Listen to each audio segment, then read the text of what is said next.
మనిషి పుట్టుక నుంచి చావు వరకు ప్రతి విషయం డబ్బుతో ముడిపెడుతున్నాడు. అందుకేనేమో మనిషి జీవితం యొక్క మాధుర్యాన్ని ఎప్పుడో మర్చిపోయాడు. నువ్వు బ్రతికి ఉన్నప్పుడు ఎవరినైతే ఏడిపిస్తావో వాళ్ళు నువ్వు చచ్చాక నవ్వుకుంటారు.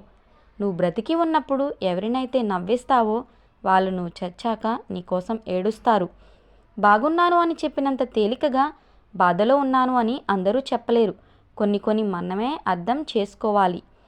కొంతమందికి గర్వం, అహంకారం ఉంటాయి, తప్పులేదు. కానీ ఎవరి మీద ఎప్పుడు చూపించాలో అప్పుడే చూపించాలి. అంతేగాని ఎవరి మీద పడితే వారి మీద చూపిస్తే మాట్లాడడానికి మనుషులు కరువవుతారు.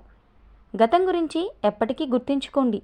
అలాగే రేపటి కోసం ఎప్పుడు కలలు కనండి. కానీ ఈరోజు మాత్రం ఆనందంగా జీవించడమే ఉత్తమం.